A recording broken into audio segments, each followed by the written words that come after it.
Olá, começa agora o programa Trabalhador em Foco. Esse programa que é uma realização do Movimento Sindical de Petrópolis, através da união de diversos sindicatos que fazem com que eu tenha a oportunidade de levar para você aí de casa informações precisas e relevantes sobre o dia a dia de todos nós trabalhadores. Mais que trabalhadores, cidadãos. E é por isso que hoje a gente vai conversar novamente com a Drica Madeira, que é doutoranda em Ciência da Literatura com Bolsa CAPES. Olha que Bolsa CAPES ainda existe, o governo ainda não conseguiu acabar com todas, na Universidade Federal do Rio de Janeiro, sob a orientação da professora titular Beatriz Rezende e co-orientada pela professora emérita da Escola de Comunicação da UFRJ, Heloísa Buarque de Holanda, pesquisadora do Laboratório de Teorias e Práticas Feministas dentro do Programa Avançado de Cultura Contemporânea.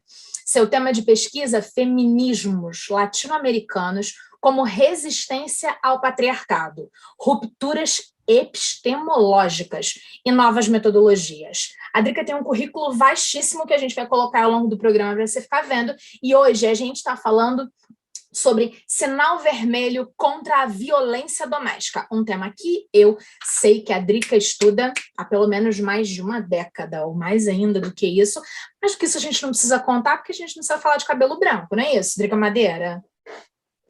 Olá, Carla, é isso, você tem sempre razão, tá? Você e todas nós, né, temos sempre razão. Então, vamos começar? Isso aí é gravar em casa, tá Vamos vendo? começar. Gravar em casa é isso, é home office, é aquela demanda que a gente tem, né? Sentido do barulho de casa, A pessoa cachorro, entra no quarto, tipo, família.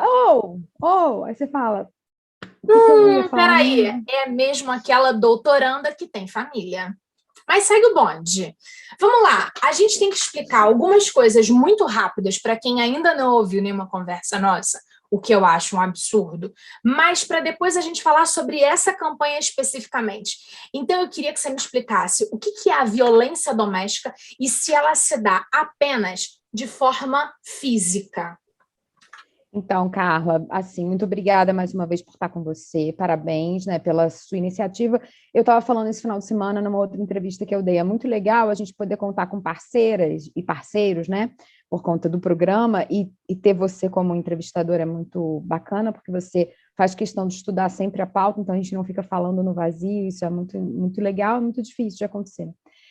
Mas eu acho importante porque a gente não leva só informação, né? Tem um mergulho um pouco mais profundo, é sempre assim, não é só um dado, não é só uma notícia, não é só um fato, não é só um acontecido. Na verdade, é uma prosa boa porque a gente quer falar sobre o que vem acontecendo. Então, você falou aí, estuda pelo menos na última década, um pouco mais do que 10 anos, talvez 20, quase, um pouco mais que 20, talvez, apesar de não parecer, porque eu estou bem preservada, né, bem conservada, ainda mais agora que eu pintei os brancos, eu tinha me rendido, agora, se você for averiguar aí as nossas conversas, você que nunca viu nenhuma Você se conversa rendeu nossa, de volta. pode ver e você vai ver, olha, ela estava de cabelo branco ali. Então, é verdade, já tem cabelos brancos e 3 filhos, e estudo violência contra a mulher há muito tempo, a violência doméstica é uma pauta muito cara para mim, eu acho muito interessante, muito importante ter gente como você e o seu programa, o movimento sindical e tantos outros movimentos sociais de uma forma geral,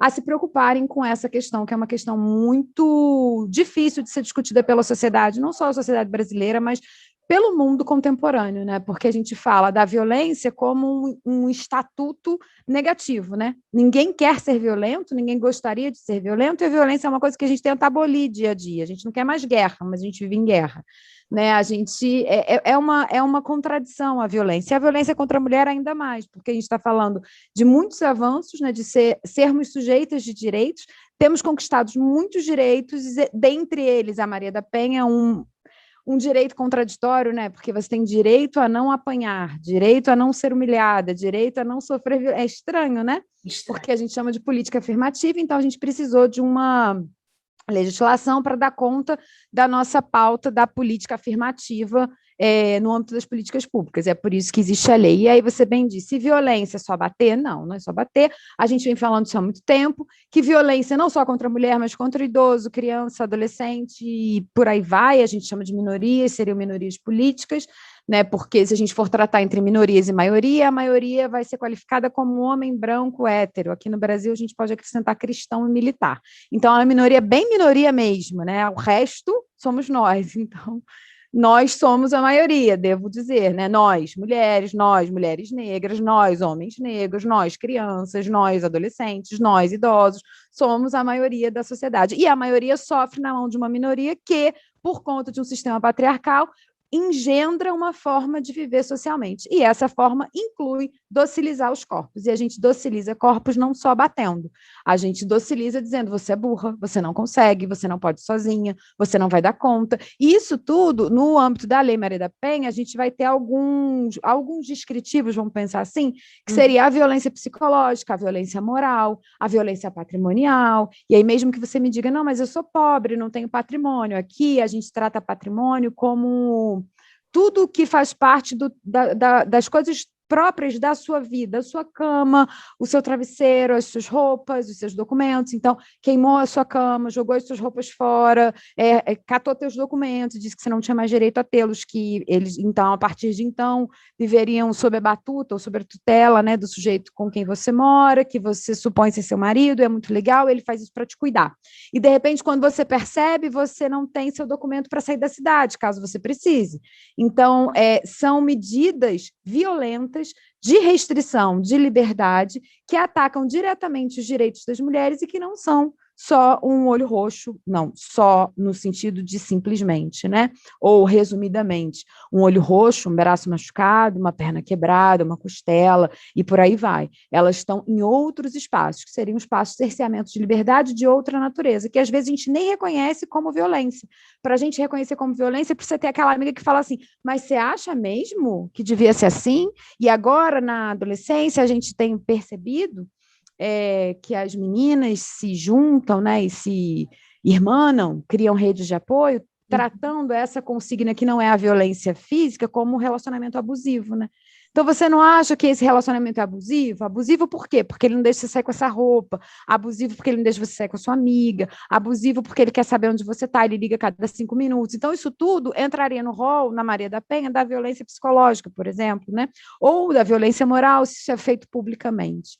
Legal. E aí, quando você fala tudo isso e dá esse norte para a gente, digamos assim, né, do que a gente está discutindo aqui hoje, a gente vem falar de uma campanha que surgiu na pandemia, e se eu estiver equivocada, me corrija. Era assim: se você está preso por conta da pandemia, mas aí você, mulher, teve o direito permitido pelo seu marido, parceiro, dono, não é isso? De ir à farmácia, e aí você percebeu que essa coisa está muito errada, faça um sinal vermelho na sua mão com batom, que em via de regra é alguma coisa muito tradicional, todas as mulheres têm algum batom em algum lugar, faça uma cruz vermelha, e aí o cara da farmácia vai te ajudar. Aí surgiu essa campanha. Primeira coisa, Drica, na sua avaliação como estudiosa, a campanha é interessante? Ela ajuda todo mundo? Como é que é isso? Porque ficou tão público a coisa do faz uma cruz do batom na mão, que ao mesmo tempo, se eu pegava o RG, o CPF, não sei o que, agora eu pego o batom. Ou eu estou muito louca, divagando demais como mulher que hoje fica falando assim: vamos acabar com o patriarcado. Então, né, eu acho que a gente vai se alimentando, né, a gente vai se retroalimentando e vai percebendo. Bom, tem um sistema que a gente diz, né, sistema capitalista é esse que a gente vive, vivencia todos os dias, é o que norteia a nossa vida, é por ele que a gente vive, com ele a gente vive mesmo não gostando dele. E eu tenho a impressão, como estudiosa, que tudo que é absorvido pelo capitalismo certamente não é eficiente no âmbito dos direitos. Então, assim, cada dia mais eu venho percebendo que isso acontece. Então, as pessoas falam: ah, mas a empresa tal agora está fazendo uma campanha inclusiva. E você fala: então, a gente capturou a pauta, né? Assim, pegou a pauta para si, porque ela não ofende, essa pauta não ofende o capitalismo. Então, tudo vai gerar em torno disso. Junto do capitalismo, porque ele não é se a gente pensar no âmbito das estruturas, né, ele não vai funcionar sozinho, ele funciona com duas estruturas que seriam adjacentes ou ao mesmo tempo, que a gente vai chamar de patriarcado e o racismo, né? Então, ele vai funcionar com essas três chaves. Então, uma questão de classe, de gênero e de raça. E é por isso que a gente fala, as pessoas falam tanto em interseccionalidade, né? Porque você pensar no âmbito da sociedade nesses três aspectos, porque só o de classe, se capitalismo não vai dar conta. Porque você pode ser uma preta rica e isso ainda te coloca num lugar inferior a uma branca pobre, aos olhos, né? Sim. Quem está vendo dentro de uma farmácia ou dentro de qualquer lugar. E ainda por cima, se você for uma mulher, isso também tem um olhar para você que é estranho. Então, me parece que a campanha sempre tem boa vontade, como a Lei Maria da Penha. Sempre as pessoas que vão estudar e vão desenvolver algum tipo de instrumento, dispositivo, material para instruir, para mobilizar e para chamar atenção para esses fatos, eu acho super louvável, porque você primeiro está chamando atenção para o fato. Né? Depois da Maria da Penha, é preciso que a gente tenha uma campanha para a mulher levantar a mãozinha na farmácia e dizer que o sinal vermelho que ela está correndo algum tipo de perigo. Aí eu te pergunto, como você me perguntou, vamos lá, quem atendeu foi um homem. Será que esse homem concorda com a campanha? Será que esse homem também bate na mulher dele ou violenta de alguma outra forma? Será que esse homem é confiável? Será que essa mulher, vamos pensar numa mulher para tirar os homens do alvo. Uma mulher te atendeu na farmácia. Será que essa mulher concorda com essa campanha? Será que ela não acha que seu marido tem direito sobre o seu corpo? E que ele está certo de cercear, porque ela sabe que você mora no mesmo bairro que ela, que você anda com a sainha que não podia, ou que você balança a raba lá na música? Será? Então, será? Você está falando com humanos. Será que esses humanos têm uma capacidade de empatia que possibilitam que essa mulher que está correndo um risco de vida, né? Porque é uma pessoa que vai se expor a esse nível de eu estou falando com quem eu não sei quem é, né? Aqui eu tô ruim, tô falando com quem eu não sei quem é. Tão Será? desesperadora a minha situação que eu chego ao ponto de falar com qualquer um. Quero um, Seja exatamente. Não estou falando de ir na delegacia, não estou falando de falar com um policial, que, em via de regra, tem uma estrutura que deveria... Exatamente, faz parte da estrutura de Estado. Assim, tipo, olha, me socorre. Então, assim, tem uma quebra que é a quebra dos nossos próprios pré-conceitos. Dos nossos conceitos, assim, não posso pedir ajuda para qualquer um, porque não sei quem é. É toda essa coisa, né? A gente vai quebrando. Então, e aí, uma via de mão dupla. A primeira é essa que a gente está dizendo, né? Quando você chega ao ponto de falar para qualquer um que você está em situação de sofrimento, de vulnerabilidade, seja ela qual for, é que está muito, né? A situação é muito grave. Você tem dois caminhos, paramos aqui. Primeiro, você tem dois caminhos. Essa situação fica banalizada, porque todas as mulheres passam por essa situação, então a gente vai banalizar a situação. Toda mulher reclama que apanha do marido, que sofre violência psicológica. Isso tudo não passa de mimimi, então você banaliza a situação. Do outro lado, você pode dizer, se a pessoa está nesta situação, ela precisa muito de ajuda. Agora, como eu faço para ajudar? Eu, farmacêutico, eu, atendente de balcão da farmácia. Qual o tipo de ajuda que eu posso dar a essa mulher? Ligar para a polícia? E aí eu vou ligar para a polícia, eu vou segurar a mulher na farmácia, a polícia vai chegar na farmácia prontamente, o agressor está na farmácia, diante de uma não agressão, porque não tem um flagrante ali, tem um pedido, você pode prender esse suposto agressor. Então tem tudo isso nessa história da campanha que não está muito claro. Que não está para mim, né, ainda não está muito claro. Então, o farmacêutico vai te segurar na farmácia, dizer, espera aqui que eu vou chamar a polícia, espera aqui que eu vou chamar o CRAM, e o CRAM vai por um chamado de outro, porque essa mulher não tem como chamar, e quando chegar e o marido for fofo, for lá pagar a conta e falar, oi amor, vamos? Quem vai prender o marido fofo? Por que vai prender? Porque ele não está em flagrante delito, ela não está apanhando naquela hora. Ela precisa de ajuda para sair de uma situação que a gente não sabe qual é. Então, assim, olha o tanto de delicadeza que tem na campanha, né? Isso uma parte. A outra parte, A gente está aqui discutindo o quê? A violência contra a mulher. Então, de alguma forma, a campanha ganha algum sentido quando ela ganha a publicidade de a gente discutir essas questões. Mas como eu faria? Se fosse comigo, como funcionaria? É isso, tirou meu RG, não sei o quê, eu não posso nem usar batom vermelho, como é que eu vou fazer? Ah, um esmalte, vou pedir da vizinha, a vizinha vai saber, então já pedi ajuda. Você vai problematizando um monte de coisa nessa estrutura que a campanha supostamente não pensou, mas inteligente como você, com entrevistadoras que são capazes de pescar no ar por conta da própria estrutura, que me parece que a campanha é uma coisa meio para inglês ver, né? Ela é simpática, é bonitinha, mas será que ela é funcional? Se nem a lei está dando conta, será que uma campanha que eu vou na farmácia e peço ajuda dá conta? Por que ela daria conta? Quais os instrumentos legais que a gente tem para essa campanha, além da boniteza dela, de chamar a atenção para o fato de que mulheres apanham? E apanham e chegam a morrer. Aí tem uma outra discussão que se abre, Carla, eu vou falar muito rapidamente, que é sobre a pandemia. Essa campanha surge da necessidade de se criar uma política consequente que leve a questão de gênero em conta em meio a situações que não são só específicas das mulheres, por exemplo, a pandemia.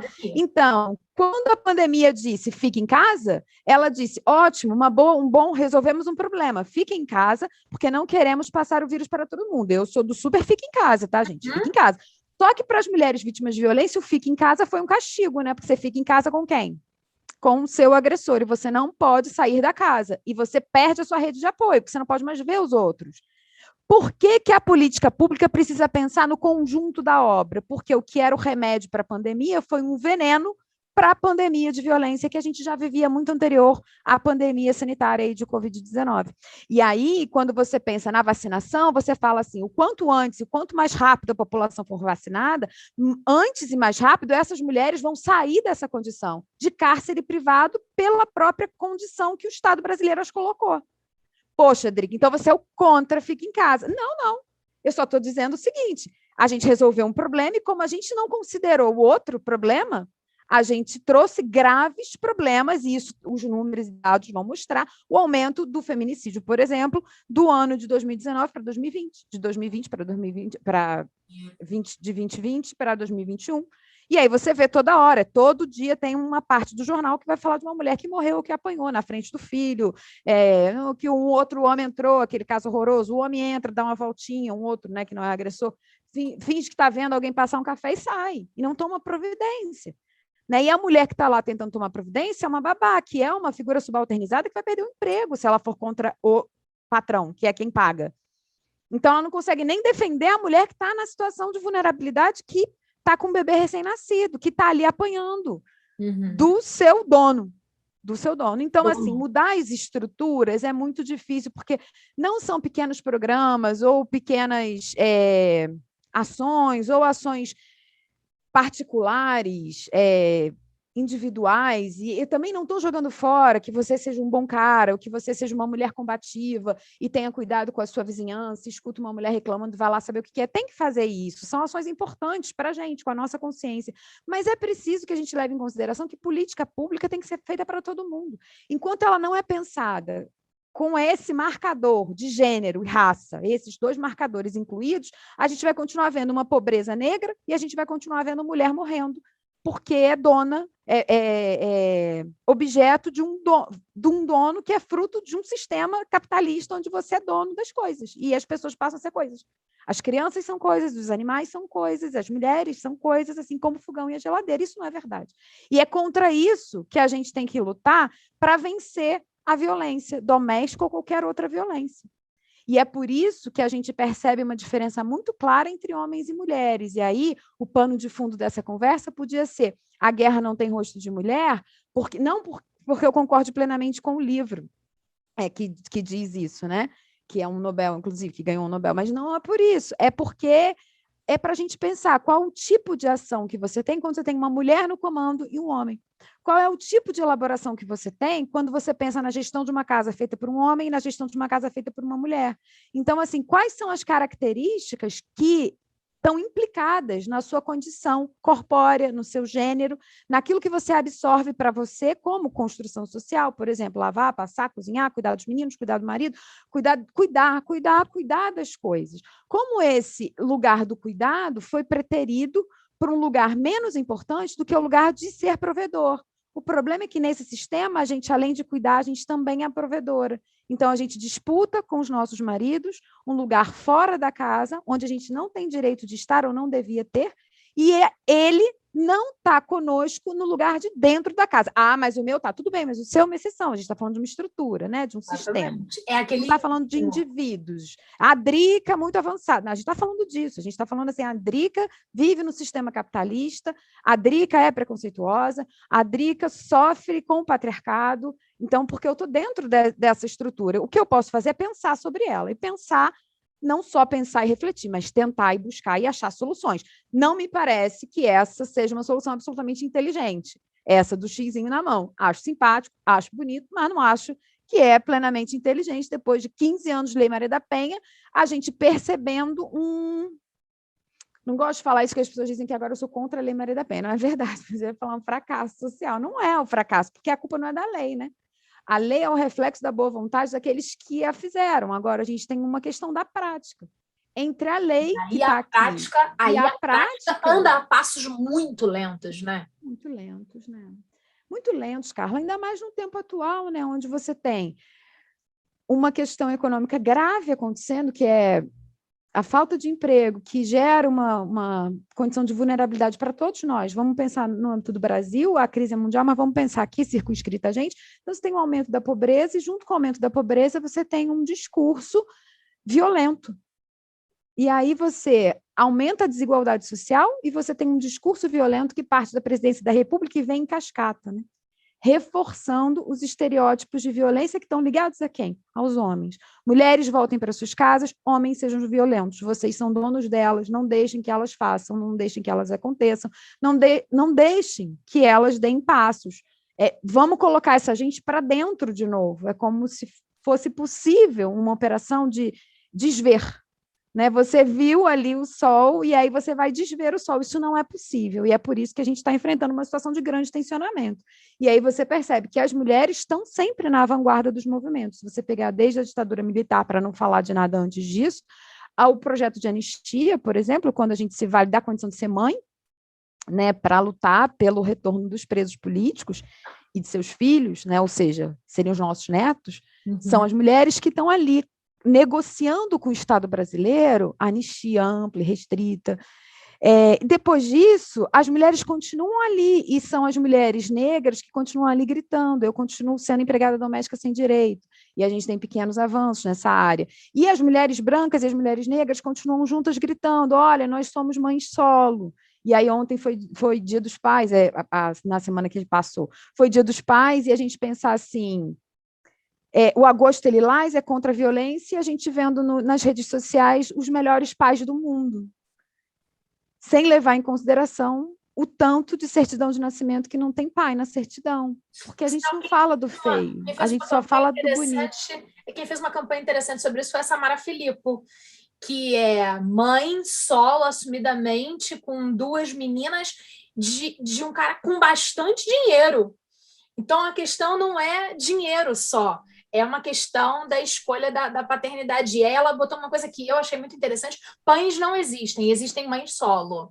E eu achei muito legal para a gente... Porque senão a gente romantiza, né? Sim, eu sou mãe e mãe. Mãe nada, peraí. Eu sou mãe e solo, porque a lacuna deste homem que deveria ser pai, ter toda aquela estrutura e todas aquelas coisas que a gente pressupõe que um pai deveria ser, tá vazio. Eu não vou ocupar aquele cargo, aquele lugar. Eu vou ocupar o meu e mais um pouco, mas que não é de pai, porque eu continuo mulher, então eu não sou pai, porque pai é o nome dado para um homem que aceita a sua responsabilidade junto, criar e né, fazer aquele ser e cuidar. E a gente não está falando aqui nem de amor, né? A gente está falando da cota dos direitos.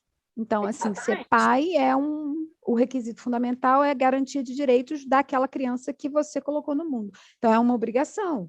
muito mais do que um afeto. A gente transformou nessa romantização, né? Que o pai é esse lugar de amor e de afeto. É também como a mãe, mas assim, mãe e pai são lugares, posições sociais de dever, porque Sim. essas crianças não podem se autocriar. Crianças precisam de adultos para criarem. Esses adultos a gente deu o nome de pai e mãe. Pode ser vó, pode ser vô, pode ser tia, pode ser madrinha, não importa. Tem que ter um adulto cuidador. Só que o lugar do cuidado está extremamente ligado ao lugar da mulher, que é o lugar da mãe, e é um lugar absolutamente desvalorizado, onde você tem a capacidade e a coragem de dizer que aquela que desenvolve esse papel não está capacitada, fazendo o quê? Dizendo que ela não faz bem. E aí entra na cota, você não faz bem, você não é uma boa mãe, porque você não dá suficientemente aquilo que o outro acha que precisa, mas você dá aquilo que você tem para dar, porque a gente é o que pode ser. Então, assim, não tem um modelo ideal de mãe, como não tem um modelo ideal de mulher, como não tem um modelo ideal de homem. É muito importante que a gente pense isso quando pensa na violência. Senão eu estaria aqui dizendo a você, Carla, todos os homens são violentos, é da natureza dos homens. Eu não acredito que é da natureza de nenhum ser humano ser violento, como não é da natureza de nenhum animal que não seja humano ser violento. Eu acho que é da natureza do meio. Então, assim, é uma construção social sempre. Em todos os momentos, a gente constrói sociedades mais ou menos violentas, onde os animais são mais ou menos violentos pela necessidade que o ambiente impõe. Ou seja, no nosso caso, que o contexto histórico impõe, que a realidade apresenta. Então, a gente vai criar homens e mulheres mais violentos, porque tem menos comida, porque tem mais disputa para arranjar um emprego. Então, é óbvio que rivalizar mais fora de casa vai trazer essa rivalidade para dentro da casa. E aí vai ser impossível você ter um ambiente harmonioso dentro, se fora ele é uma selva no mau sentido, porque selva é um lugar bom, né? Mas ele é uma selva no mau sentido, que é uma disputa pelo alimento. A gente já tinha que ter passado desse lugar, a gente não precisava mais estar disputando alimento, porque a gente tem lugar para plantar alimento para o país inteiro comer, mas a gente não se deu conta disso.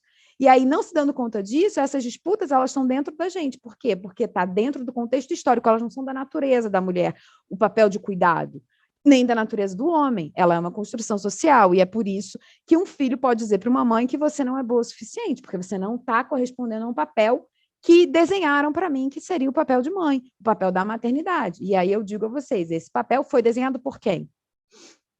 Por homens. Por homens, né? Por quê? Porque eles são a maioria política, aquela que a gente falou lá no início. A maioria política fez todo o cenário, construiu o desenho, disse isso pode, isso não pode. Então, quando essa mesma maioria diz faz um xizinho na mão e leva na farmácia, eu sempre desconfio. Eu falo, tem alguma treta aí. Ah, não, vamos votar na lei, a lei passou e avança. Eu falo, tem treta aí. Porque se fosse de verdade, se fosse a Vera, não dá para conseguir com facilidade. É só olhar a história desse país. Se você olhar bem a história desse país, tudo que foi assim amplamente negociado, facinho, gostosinho, pô, tem a lei aqui, ajeitou, não vai, não vai. Aí a gente vai dizer que a lei não pegou, que não funciona porque a culpa é do juiz, e não é, a culpa é da sociedade que não quer.